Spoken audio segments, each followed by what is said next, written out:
look, we saw that with the neobanks, right, where they were given licenses and no chance of success because, again, they required huge amounts of capital for the license, and their wage bill itself would have been 10-20 million dollars a year before you've even got a product out to a customer, right? And you would need 20 million a year in capital just to pay the wages, and it's going to take you 5-6 years to get products in customers' hands.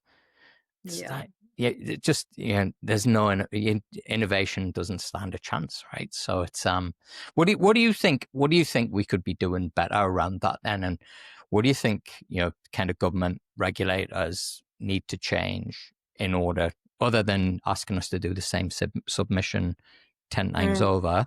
What do you think are some of the things that they can do to really kind of move things on and create more of an environment that is conducive to true innovation? Well, probably a lot of things. And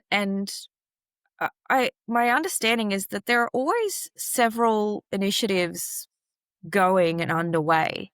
And it's sort of who to get on track and be part of the, the Australia UK fast track program, or, the equivalent for US Australia. It's still quite hard for first time founders, or even people in traditional finance, to understand what track they need to go on that is the fast track for high growth startup ideas.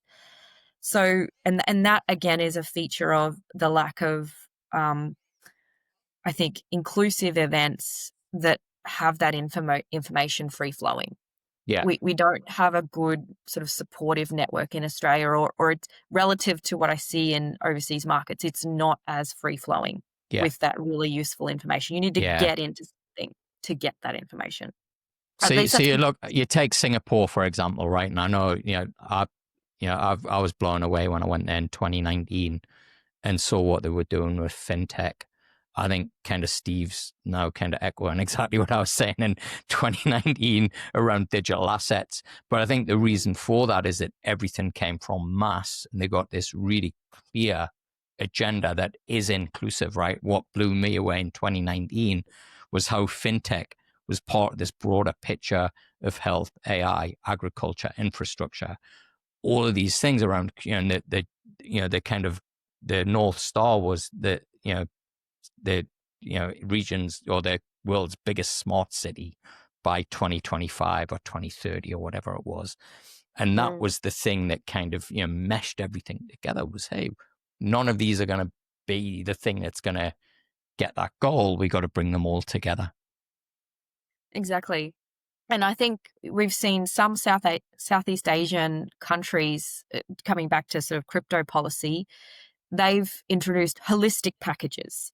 So at the same time, they realize that there's an uplift needed for regulatory AML/CTF, the securities law AML/CTF side, as well as tax, as well as attraction of capital and the incentives around attracting and retaining labor. Like, those are holistic packages that are coming in to lift the environment to get the best startups, operating or headquartering out of those jurisdictions. Yeah. And in Australia, like you would have seen, we've had regulatory movement. So the Digital Asset Platforms and Tokenized Custody Platforms Bill, and we've got proposed stablecoin legislation in the backdrop of also the AML/CTF reforms uplift.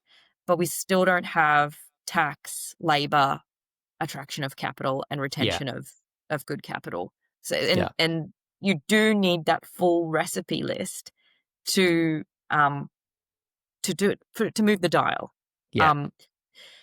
So hopefully that stuff is coming. Maybe it's being staged, but I think Australia does have a big lift to do, and I'm glad that we've started, but it's not the end. Yeah, Still a lot more to